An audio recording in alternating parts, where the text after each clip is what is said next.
Friends and welcome to Tamil football. So சென்னையின் FC வந்து பிரீத்தம் குவார்ட்டரில் வந்து கேரளா பிளாஸ்டர்ஸ் எஃப்சிலேருந்து ஒரு ஸ்வாப் டீலில் சைன் பண்ணியிருக்காங்க. அதாவது சென்னையின் எஃப்சிலேருந்து பிகாஸ் நம்ம வந்து நம்ம கேரளாவுக்கு கொடுத்துட்டு கேரளாவில் இருந்து பிரீத்தமை வாங்கியிருக்கோம். ஸோ இதுதான் ஸ்வாப் டீல். அண்ட் பிரீத்தம் குவார்ட்டரை பற்றி சொல்லவே தேவையில்லை. ஒரு நல்ல எக்ஸ்பீரியன்ஸ்டான பிளேயர். இவரோட சைனிங் ஏன் நிறைய பேருக்கு பிடிக்கலன்னு எனக்கு தெரியலை. ஆனால் என்னை பொறுத்த வரைக்கும் இந்த சைனிங் வந்து சென்னையின் எஃப்சிக்கு தான் ரொம்ப அட்வான்டேஜஸ்.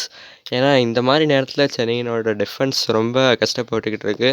நம்ம 2 ஃபாரின் டிஃபெண்டர்ஸ் எல்சினியோ அப்புறம் ரயன் எட்வர்ட்ஸ் மேலே ப்ரெஷர் போடுறதுக்கு ஒரு எக்ஸ்பீரியன்ஸ்டான டிஃபெண்டர் இவர். ஐஎஸ்எல் 100 கேம்ஸ்க்கு மேலே விளையாண்டுருக்காரு.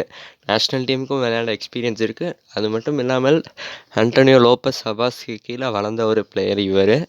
ஸோ இவர் வரனால நம்மளால் டிஃபென்ஸில் ஒரு ஸ்டெபிலிட்டி கிடைக்கும். அதனால் இது ஒரு ரொம்பவே அற்புதமான சைனிங்னு நான் சொல்லுவேன்.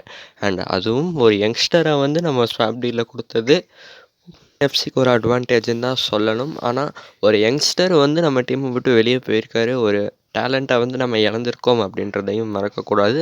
பட் இப்போ சென்னையின் எஃப்சி இருக்கிற நிலமையில் நம்ம எல்லா கேம்ஸையும் வின் பண்ண வேண்டிய கட்டாயத்தில் இருக்கோம். அண்ட் இந்த நிலமையில் ஒரு எக்ஸ்பீரியன்ஸ்டு பிளேயருக்காக ஒரு யங்ஸ்டரை விட்டு கொடுக்கறதுல தப்பில்லைன்னு நான் சொல்லுவேன். அண்ட் இதை பற்றி நீங்கள் என்ன நினைக்கிறீங்கன்னு கீழே கமெண்ட்ஸில் சொல்லுங்கள். வீடியோ பிடிச்சிருந்தால் லைக் பண்ணுங்கள். மறக்காமல் நம்ம சேனலை சப்ஸ்கிரைப் பண்ணிக்கோங்க. அண்ட் பிளே ஆஃப்க்கு சென்னையின் எஃப்சியோட பாசிபிலிட்டிஸை பற்றி ஒரு வீடியோ போட்டிருக்கேன். அதை போய் நம்ம சேனலில் செக் பண்ணி பாருங்கள். நன்றி.